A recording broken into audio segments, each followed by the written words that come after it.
Right, folks. Welcome to the second of our inaugural lectural series. And I'm absolutely delighted that this week we have got Professor Catherine Porter, who is going to present her work and hopefully her life experience to getting to this point with us.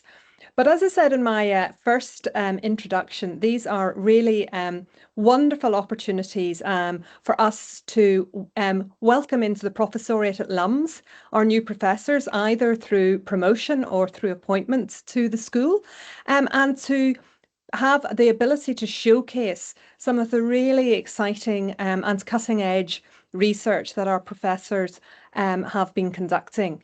So it's something of a joy actually for us, and I think so far our format has worked very well. So Catherine is a development economist, and she joined us in pre-pandemic in 2019. And she has taught in a variety of institutions. So she was at Oxford, and she was also at Heriot Watt in Edinburgh. And she also has worked outside academia, which I think is very important, with two central banks and two commercial banks, as well as the civil service and consultancy, but also for the World Bank and other institutions. So her research focuses on poverty. So it's a bit of a theme actually in the management school that we have a lot of researchers who are focused and conduct their research in the area of social justice.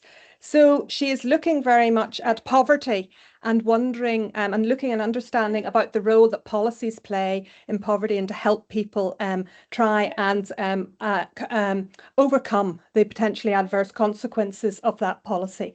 So her talk is entitled "Destined for a Poor Life: How Climate, Poverty and Policy Shape Childhood and Beyond in Low Income Countries."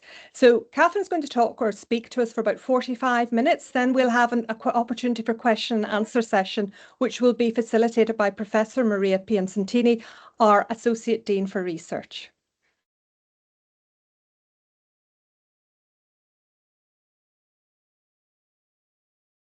Just passing over to you now, Catherine. Okay, if you just want to share your screen. Great, thank you. Thanks so much, Claire, for the introduction. And thank you, everyone, for coming online. I know about 80% of people I've bribed or blackmailed to come here, so I think I've got a friendly audience. It's a pleasure to share a bit about how I got to this point. The title page here is just to show how varied it's been. You know, it's not just sitting behind a desk and running numbers, that kind of thing. I've also encountered extremely wild puppies in Peru along my way. So I'll just tell you first what we're going to do for the next 45 minutes. I want to share with you my research to date, my research agenda, and I'm going to cover 4 topics that have been very important to me in my career. Adversity and how it affects people and how they cope with it. Education and skills and how young people build up their skills for the future during childhood. The effect of the COVID-19 pandemic on young people in low-income countries, and the role of role models in also in young people's development in developed and developing countries, actually. And I'll pepper it up with as many interesting things as I can about how I got to this point in my career. My career's been in the field of economics, but I'm really interested in what people do who are in other disciplines, like in law, in human rights, in psychology, in anthropology, and I love working in a team. So I've had the chance to work with some really interesting people along the way. So I've summarized my research agenda in a nutshell here. First, I'm interested in early life, you know, the first 1,000 days, for example, of a child's life, starting from the womb and up to the first 3 years of life. How do experiences in the womb and in the early years shape future outcomes? You know, it's a it's a roll of the dice. We all know about where you're born. I was born in Northeast England in 1972. You're going to find that out later anyway, because I'm going to talk about dates. But, you know, someone else is born in the picture I'm showing here in a village in Ethiopia in the highlands. And I was born, I had running water, electricity, I had a comfortable bed to sleep in, carpet on the floor, you know, very different from a child living in a mud hut with no carpet, having to walk to collect firewood, collect water, that kind of thing. So early life experiences are very important. And the other thing that's really sort of obsessed me a little bit over the years is the role of risk and shocks, and how adversity affects children and young people, and how it affects their well-being and how they then grow up. Again, in somewhere like the UK, we have a fairly good social safety net. If you're sick, you can get sick pay. You can go to the doctor for free or to the hospital. In a lot of the majority world, you have to pay for it if it even exists. So, you know, risk and shocks are there. And I'll focus quite a lot on climate shocks, which, since we've just had a new climate agreement, let's hope it sticks. I think, you know, it's really important to think about how shocks affect the future generations and what we can do to support people in those shocks, alongside the efforts that hopefully the developed countries are making to reduce emissions and actually, you know, slow down climate change if we can. And sort of the combination of this is what policies can support young people as they go through childhood and help them to realize their potential. And I feel like, you know, I've gotten to the point I am now, sitting talking to you through a combination of hard work, but mainly of luck and support from other people. So just to show you where I work, those are the dots on the map. I've been lucky enough to work in lots of places, but especially in Ethiopia and Peru. And I lived for 2 years in the Gambia, where I worked in the central bank of the Gambia. So it's a job where I've had a lot of chances to explore the world, eat a lot of really nice food, see a lot of amazing sights. So in terms of my sort of academic approach, if you're thinking, you know, how does she do this sort of research? I mainly have an empirical approach, which means I look at data that's been collected in low-income countries by going and talking to people in households in the kind of village you can see on the picture, and asking them questions about how much they had to eat last week, how did they spend their time, did the kids go to school, what grade are the kids in, all this kind of thing. So collecting all this information and making it quantitative, so it's all numbers based, and I'll come back to qualitative research later. The other aspect that I've focused on is longitudinal research, which means going back to that same household or the same people. If they've moved house, you have to find them wherever they've gone, which is very challenging. And observing the same people, the children or the households over time, so you can see how people's lives have evolved. That's been my approach, rather than, for example, in a lot of development economics, people do randomized control trials. I've done a couple of those, but I mainly look at observational data. So looking at how people's lives have evolved over time and what has impacted that, shifted people onto another trajectory, for example. As I said before, I love working with other people, so I love teamwork. I think I only have 2 solo authored papers in my whole CV. The rest are shared with other people. So this talk is also, you know, all credit to my co-authors, of which there are many around the globe, which is fantastic. A lot of economists, some in Lancaster with me, others around the world in different countries. And I've also worked with a bunch of other disciplines as well, which I really enjoy. I feel like you can learn a lot from that.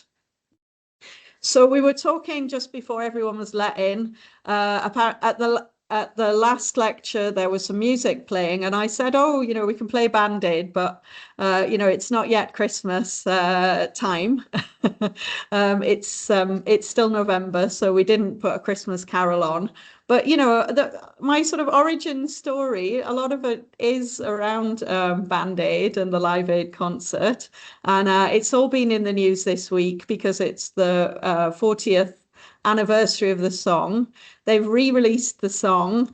Ed Sheeran is upset that he is on the song because he didn't agree with it. So that's the backdrop of that song. Here's 1984. And this is what I was doing. I was at Biddick School in Washington, Tyne-and-Wear, not Washington, DC.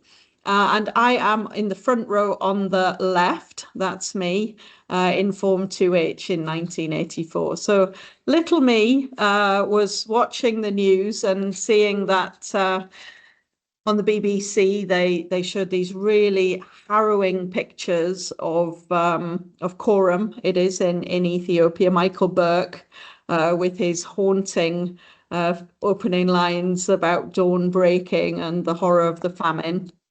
And you know, at that point I was 12, and it really did affect me, and I just couldn't believe it. You know, at that age, I'd had pretty happy life up to then, and this famine in Ethiopia it really did affect me.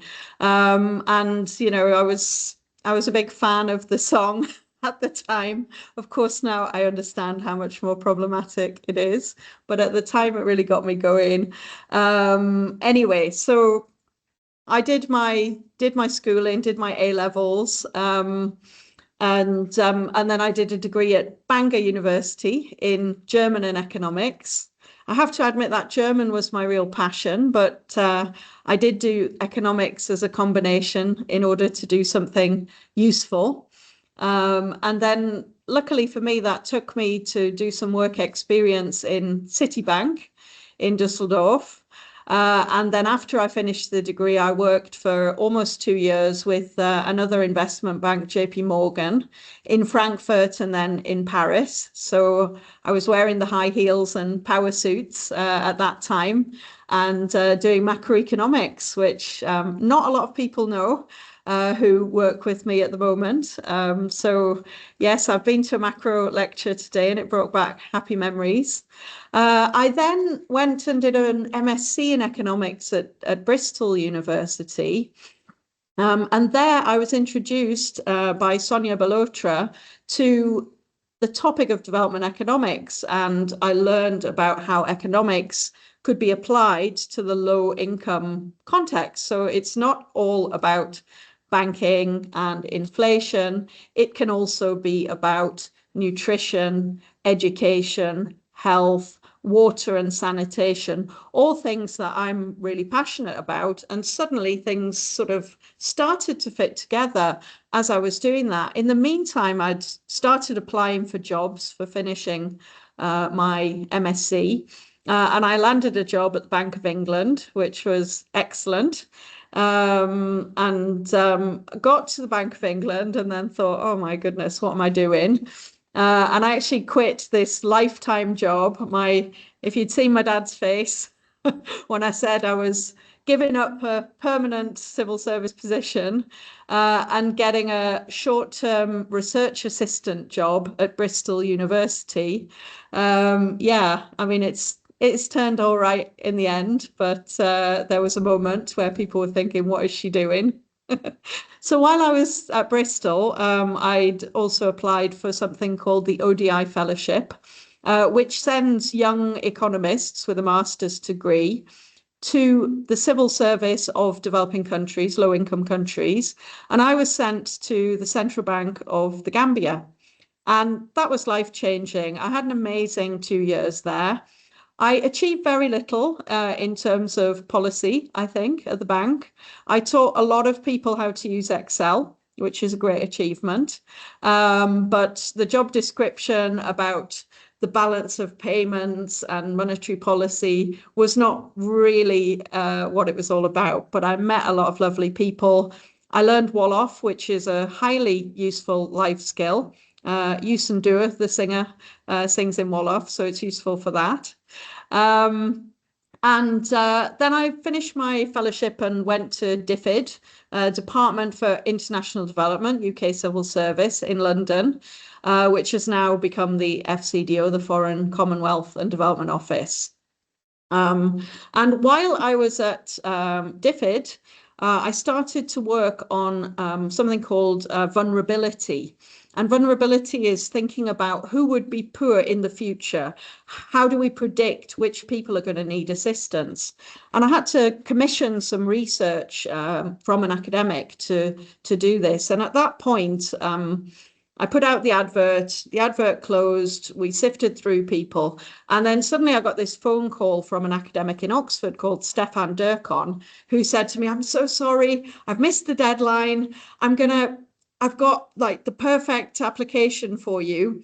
Somehow, I don't even know how, we managed to allow him to send in a late application. It was fantastic. We hired him to do the work, and I worked with him to do something useful to translate the academic ideas that he had about risk and shocks and poverty into things that would be useful for us in the civil service. And I was working with him, and we were chatting and, you know, really chewing over all the ideas.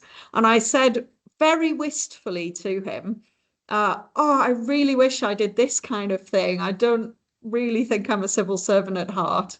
And he said, "Well, why don't you apply for a PhD with me?" And the rest is history, as they say. I got to Oxford, I did my PhD there, and I started doing my research. And in 2004, they had the 20-year anniversary of Live Aid concert in Hyde Park, I think. So if you look on the picture of Do They Know It's Christmas, you have the picture of the hungry babies, and on the right-hand side picture, you have Madonna, who's holding up triumphantly the arm of one of the babies who featured in the original Live Aid, who was, you know, minutes from starving, and they captured this on film.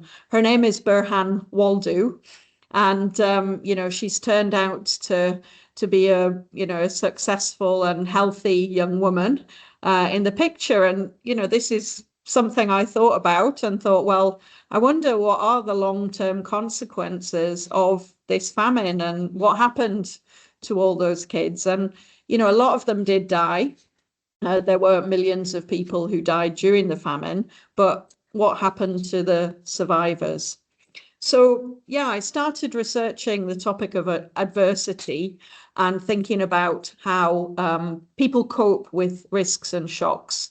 So as I said, you know, in the UK, we have a great system. You know, a lot of people complain, but if you compare it to what people have in low-income countries, we do have a lot of support. Some people fall through the cracks, but, you know, we do have a certain amount of safety net. Also, in the developing world, it's been a lot in the news before the COP discussions. Climate change has also exacerbated the number of natural disasters, extreme weather events, and a lot of those happen in poor neighborhoods where people are living in more precarious buildings, and they're much more affected by things like drought and flooding, different natural disasters like earthquakes. So we researched, at first I researched the short-term impacts of that. And I was interested to look at rural Ethiopia, and people have these shocks that hit them, and some shocks just affect one or two households at the same time. So for example, one person might get sick with something like cancer or a heart condition or something. But in other cases, the whole community would be affected by a landslip or a drought or something like that. And if a shock happens to one person in the community, people are able to sort of share the risk and help each other out in the absence of any government intervention. But when a larger shock hits the whole community, that's when their coping strategies really fail. for example, a once in a sort of 5 or 10 year event of a really bad drought. And that's when it really affects people's consumption. They end up eating much less. They cut down to 1 meal a day. If they're lucky, they have to stop eating nutritious food and they just eat anything they can, including the seeds that they were going to plant for next year's crop, which then has a knock-on effect. They go out and look for other jobs. Things like that can't happen if everybody's affected. So in the short term, it's very important to try and think about how to insure people against that kind of shock. And since I wrote that paper that was published in 2008, there has been a lot of work about rainfall insurance and trying to guarantee people's livelihoods when events like that happen. But politically, it's still quite difficult to get support for that kind of thing. It's easier to raise money when you have the starving children on the TV than saying, if we don't give money now, you're going to see the starving children on the TV. So that's still an ongoing fight, even though we have made a bunch of progress since 2008. So then building up from that, we can use the information about who's hit by these kinds of events, and then we can match it with weather information and predictions of weather. And from that, we can identify which areas are the most vulnerable to a shock, and then try to get things in place for when it happens, we can start moving and help people.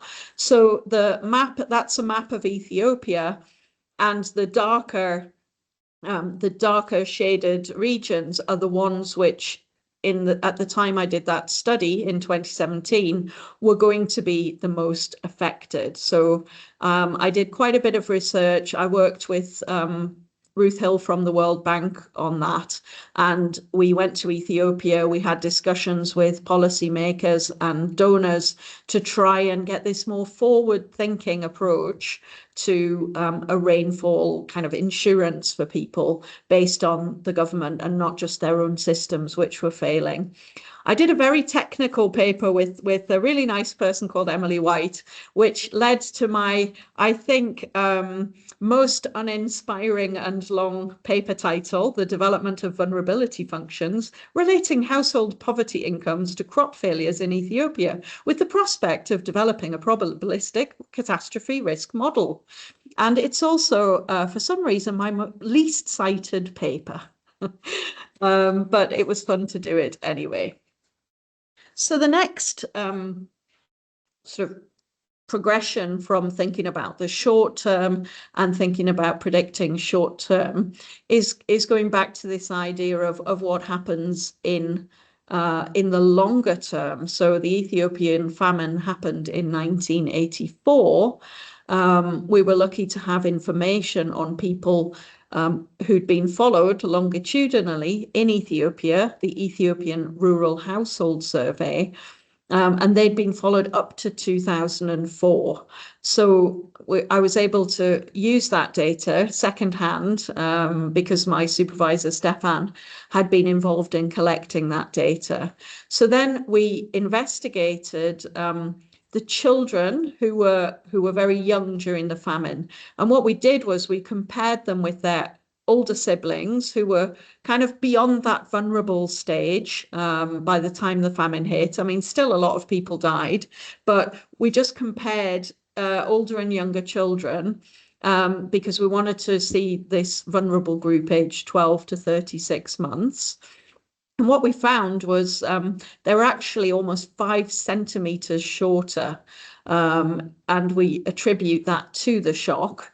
In nutrition, nutritionists use height as a proxy of your nutritional status. So, you know, in a population, of course, you've got people taller or shorter. I'm fairly short myself. Maybe that's why I started investigating this kind of thing.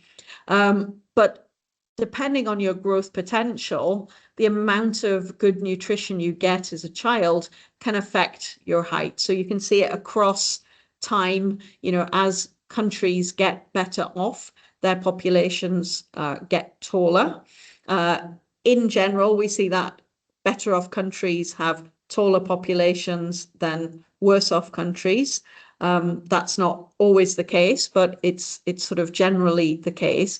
And then in a population like in Ethiopia, you can see a trend perhaps over time, and then you can see a real drop when something like a famine happens. And again, remembering that lots of people did actually die during the famine, still we also see that people didn't achieve their growth potential. And I've done several other investigations to look at whether this is a permanent thing or not. And you know, the jury's a little bit out. There is now some evidence that in adolescence, there might be a chance to intervene in order to get people back to their original potential. So I just put a picture in because I thought you might be getting a bit tired of the blank slides. That's me in Ethiopia on a trip. So thinking about the short term, the long term, predicting who's going to be poor when a bad event happens, such as a drought or a flood. The next thing I wanted to think about is policies. Do policies actually work in order to mitigate the effects of these adverse events? And I find, yes, there's a national program called the Ethiopian PSNP, Productive Safety Net Program. It's a cash for work or food for work program. So people are selected into the program, and then they're invited to go and do a day's work for a day's pay. And that supports them if they've lost their own job or if their crops have failed, something like that. And I've done several pieces of work about the social safety net, and I have found that it's effective in improving child nutrition, also improving the ability to attend school and test scores. Something like maths test. Kids whose parents have received this support in a later life do better on their maths tests. And also, one of my most recent papers, we've looked at a different type of achievement and development, which is your foundational cognitive skills. It's things like your short and long-term memory, your reaction, things like that, sort of how well your brain is processing.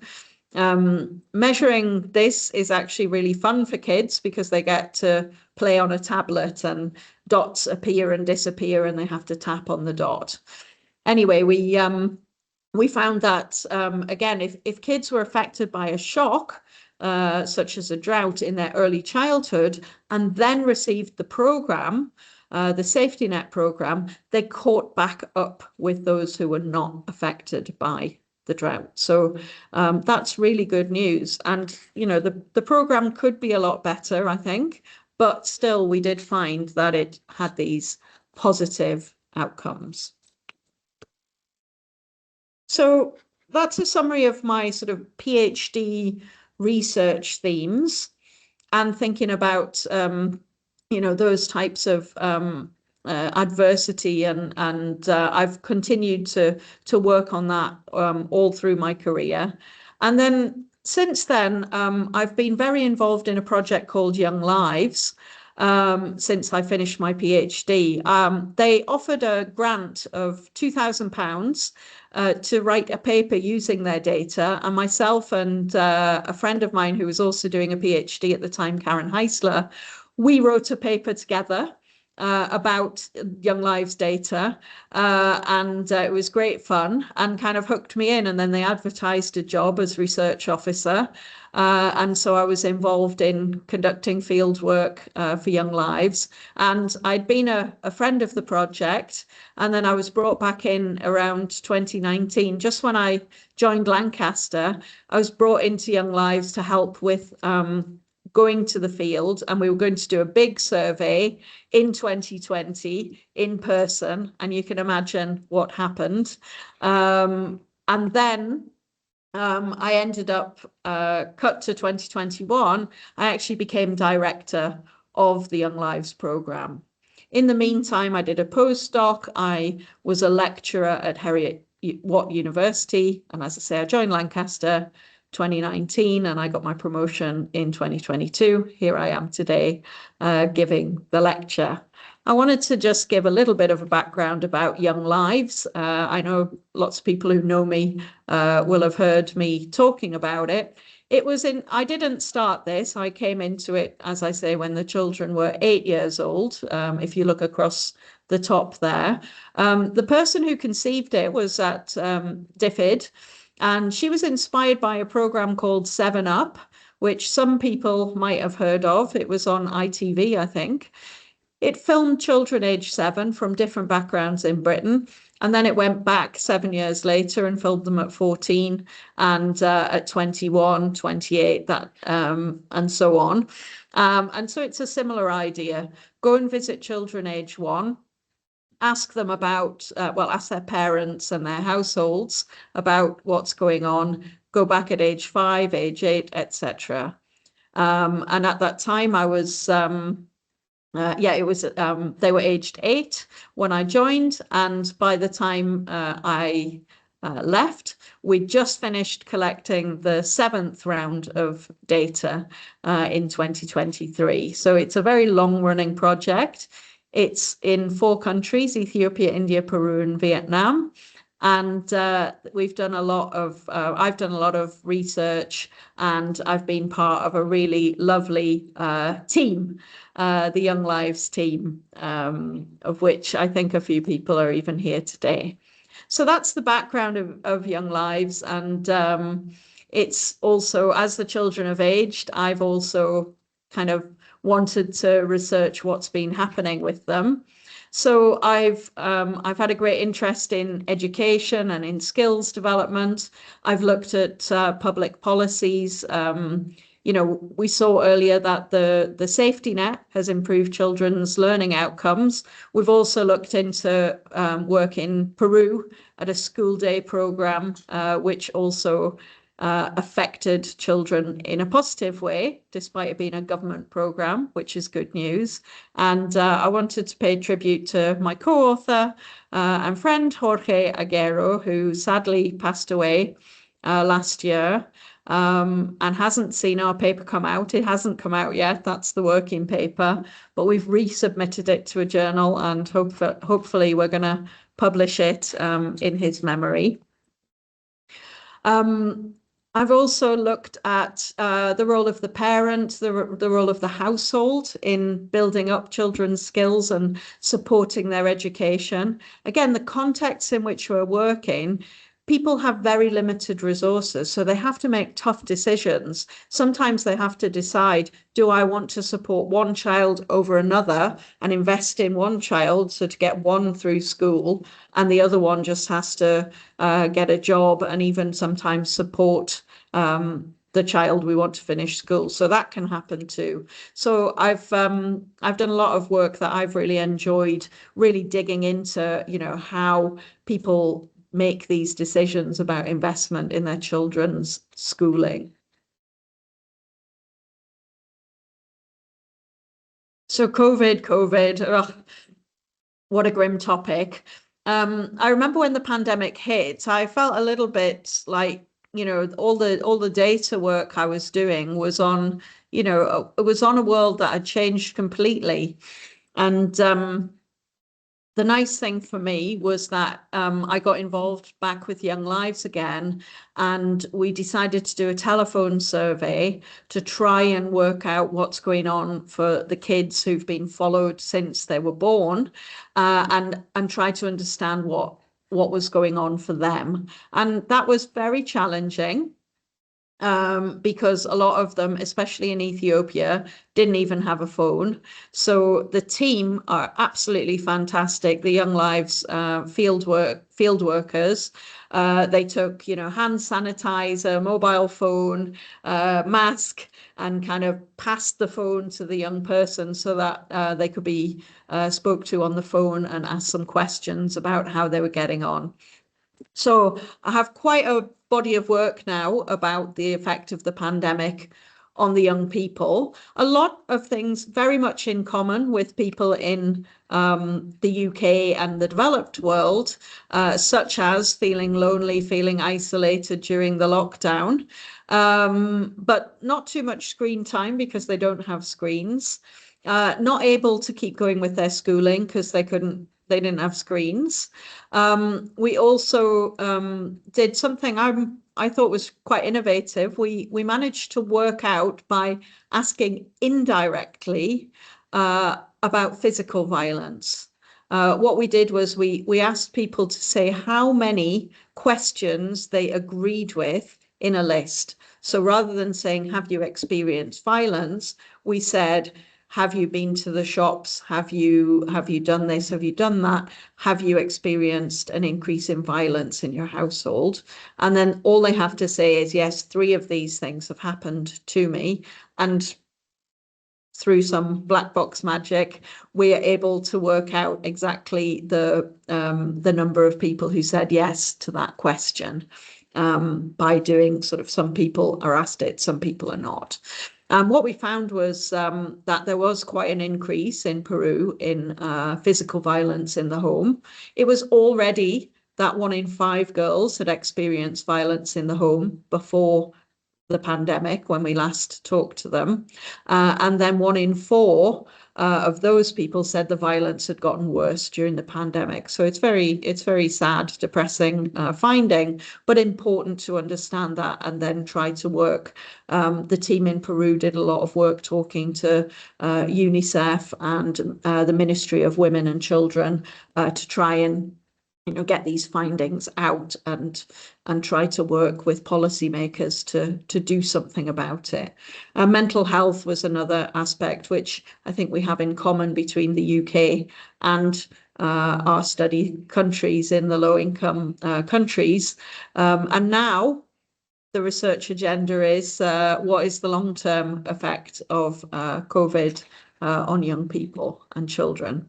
And here's an example, just a sort of techie example, but this is the kind of thing we do, and you can, it's the only chart I've put. I've indulged 1 graph for this presentation because I know it's hard to really explain it all in such a short time. But it's a graph of people's well-being, children's well-being at age 12, 15 and 19. So in the top, in the right-hand side there, you see the different countries, Ethiopia, India, Peru, and Vietnam. And what we see is the line which is higher at the very beginning is the younger cohort. So they're the children born in the millennium. And they were better off than the older cohort, which is children born 7 years before them.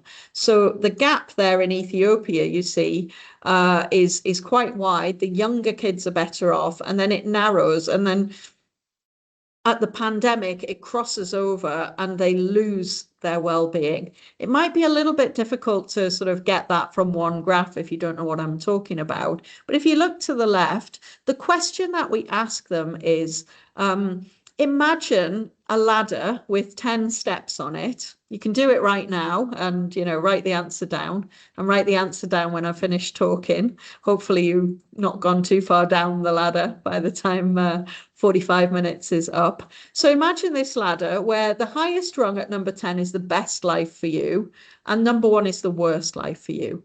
Where do you stand on that ladder right now? So think about it, and don't shout out any negative answers, please. So that's the question we ask. And then, so if you go back to the graph, you can see that in Ethiopia, the younger cohort at age 12 were around 5 to 6 in the ladder. They were on the number 6 rung. And the younger cohort, the older cohort, the same age, were on a 4. So there was sort of a 2-point difference. But then after the pandemic, the older cohort were better off. They were aged 19 before the pandemic, and the younger cohort were 19 during the pandemic. So their well-being just sort of dropped off in Ethiopia, Peru, and India. The only country which didn't was Vietnam. And in Vietnam, they had a very successful lockdown. and really controlled the virus in 2020 and early 2021. And we did see that in the pictures that the Vietnam children really were much better off than, for example, Peru in particular. Peru was really hard hit by the pandemic. Okay, so I said that, you know, I've been talking about economics. A little interdisciplinary interlude is that I have had the pleasure to work with several people on joint papers on children's work, looking mainly at Ethiopia. And I've worked with Karen Heisler at the beginning when we were both PhD students, and looking at the fact that oldest girls, looking much deeper into the household and really hearing about, you know, with qualitative work, you have people have spent more time with the young girls and boys, asked them in detail about what their work means to them, how they feel about it, which is a little bit difficult to get at when you're asking very simple questions that need a yes, a no, or a number on a scale. So we really get to hear how young people feel about the work themselves. And then we get a slightly different picture than, you know, what's often in the news, but child labour is bad, child labour is bad. You get a more nuanced view when you talk to young people. Of course, you know, there are the worst forms of child labour, which are exploitative, this kind of thing. But a lot of children in low-income countries are actually quite active in their household. They're helping out, they're looking after the animals, they're going to fetch water, they're doing the housework, they might be helping out in the family shop or something like that. And in a lot of cases, they're actually quite happy to do so. So that's, you know, something that you wouldn't have got from the economics studies. So as you see, I've got a couple of papers there with also with Joe Boyden, and I wanted to have a very special mention for my friend and co-author Gina, who sadly, same age as me, 1 month older than me, and she passed away quite suddenly in 2022. And, you know, I still can't believe it. And the people at Young Lives and the team around the world still reeling from this shock, and just have to think about happy memories working with Gina. But, you know, I'm very sad she's not here today. But I think Joe and Karen are in the audience, and Michelle and Patty. So here's to Gina.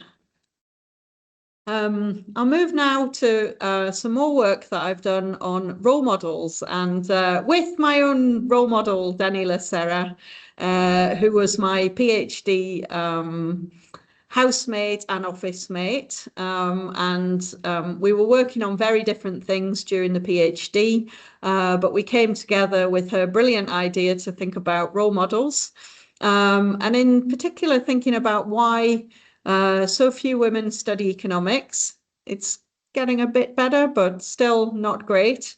I can talk about lots of sort of reasons why, but in this paper, what we did was we looked at whether it is the fact that women don't see other women doing economics, and therefore they don't think to themselves, oh, that's something I could do. And I think that's something really important. And, you know, for me throughout my career, I started off at Viddick Primary, you've seen the picture, and, you know, I don't think I could believe that I would be sitting here at 2024 as a professor of economics, and that I would have actually been to Ethiopia. I mean, it's beyond my wildest dreams, to be honest. And luckily for me, along the way, I had people who supported me. I had a teacher who told me, you know, university, you would really like it. There are people like you who like thinking about deep things and thinking about issues and studying. You know, she really helped me to see that actually I would love it at uni. And well, here I am still at uni. So, you know, role models, can they help? So in this experiment, we randomly, 2 inspiring women came and gave a short talk to students at Daniela's University, which is Southern Methodist University in Florida. They were female, They had quite a good career. They'd studied at SMU and they were quite inspiring. And actually the students themselves chose the role models, so they found them inspiring. Did it work? It did. The women who saw the talk were more likely to switch into economics, and that meant that they would earn more in the future because they switched into subjects that were not as lucrative. So hurrah for that. Yes, Daniela's still a role model to me. The next thing we did, I actually bumped into Munchie Sullivan, who's a co-author on this work. He was working at Save the Children, and we started talking about, what am I working on at the moment? And we started thinking, well, could this work somewhere completely different? How about Somalia? Florida, Somalia. It's quite, it's quite a leap, but we thought we'd give it a go. And the role models in that case, again, they visited in person. They were from similar backgrounds, and they'd managed to finish secondary school despite the challenges. What we found then, they visited these primary schools, and this was in the context of a Save the Children intervention to improve the school environment. So it's not just telling people, oh, you should go to school when actually there's no school there. There was also an intervention to improve the school quality and provide girls' bathrooms, things like that. So what we found then was there was an improvement in gender attitude, and there was an increased enrollment in secondary school. The findings were a little bit more complicated than the other study, but still we found some positive effects, and it was a super cheap intervention. It cost about $50 to send a role model, train them, pay their fare, give them some lunch, a quite cheap intervention. So role models with Daniela, and now another little interlude on interdisciplinary. I see I'm running out of time a bit, so I'm going to have to speed up. But this is a book that I co-edited with Gillian McNaughton and Diane Fry on human rights and economic inequalities, where I learned a lot. And I'll say in summary that I was shifted in my thinking from being a technocrat to being more political about whether inequality is a good or a bad thing or something you just measure. Inequality is definitely detrimental to human rights. And we've seen it now in the American election. High inequality perpetuates through the consolidation of power. Those are my two takeaway points that I learned during this project. So thanks to Jill and Diane for really being patient with me when I was, being dragged from my technocratic attitude. So I've talked to you about a lot of things that I've done. I thought I'd put in a CV of failures. That's not my idea. It was actually a guy called Johannes Haushofer who put up his CV, and his biggest failure is that his CV of failures is his most viewed item on his website.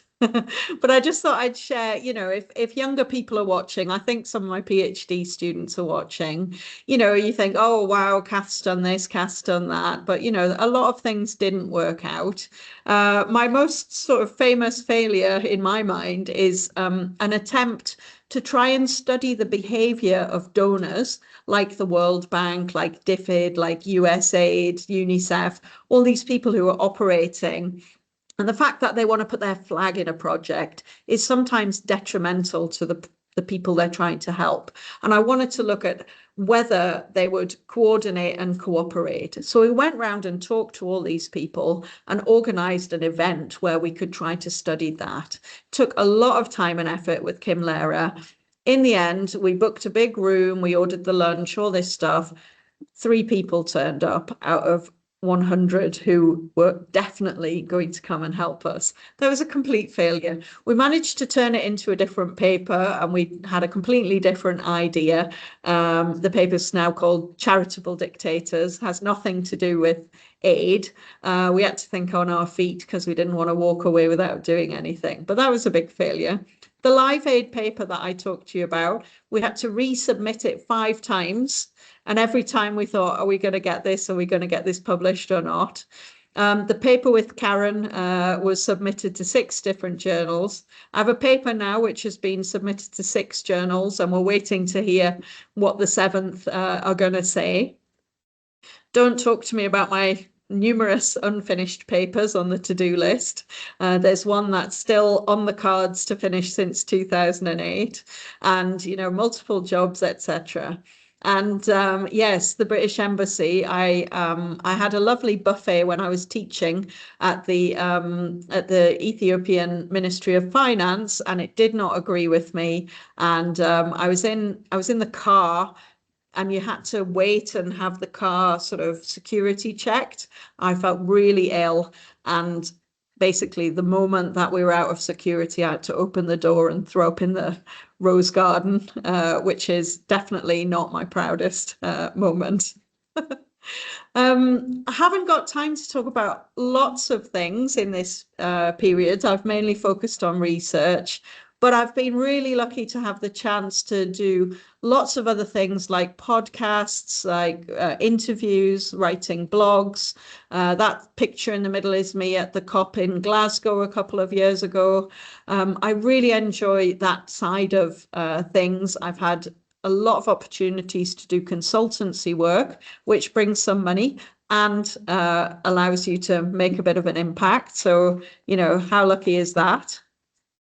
Currently, just a couple of things that I'm working on. Still working on climate, but also on conflict. In Ethiopia, sadly, a conflict broke out during the pandemic. And in Peru, we're looking with one of my PhD students at the impact of terrorism in Peru, which happened during the 70s and 80s. I'm also looking at how soft skills are formed.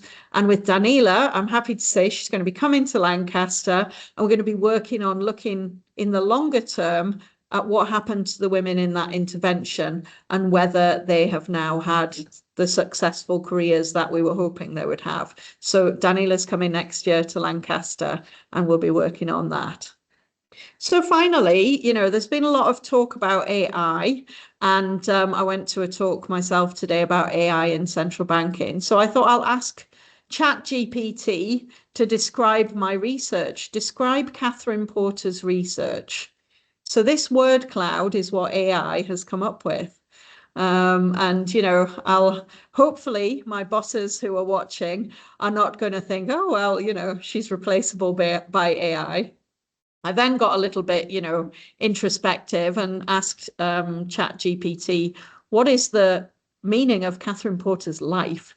And it said, ultimately, only she can articulate the true meaning of her life. So that's good.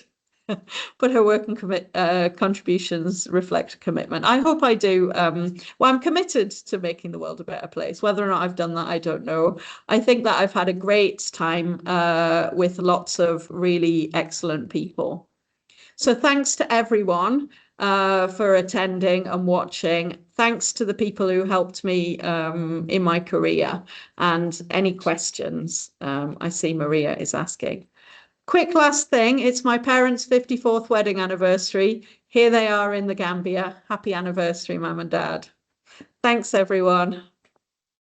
Thank you. That was wonderful, Catherine. And I didn't mean to put up my hand. I meant to react by saying much love. So that was absolutely wonderful. Thank you so much. I haven't actually had the pleasure of listening to you talking about your work before now, Catherine. So you really embodied everything that we are trying to do with this series. So thank you so much. And I am going to open the floor because I know there's some questions, but I just really want to say it was wonderful to hear you joining all those dots, but to hear how your work touches on social justice, on the climate, on health and well-being, just so many fascinating insights. So thank you for bringing it to life for us today. Hugely enjoyable. I see Geraint has got a question, which I'm going to, I see you in the bottom corner. Geraint, do you want to come in and ask your question to Catherine, and maybe just take some other people can raise their hands if they have a question for her? If you can unmute yourself.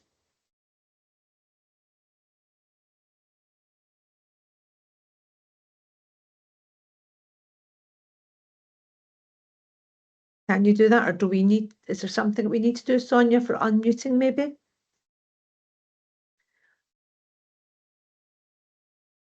Why don't I maybe just read out the question then, and if Grant can unmute himself. He was asking, the idea of coping strategies failing when the shock is big brings to mind the kind of discrete equilibrium shifts observed in nonlinear models, such as catastrophe theory. An old idea, I know, he says. Do our traditional, typically linear models fit this kind of reality adequately, Catherine?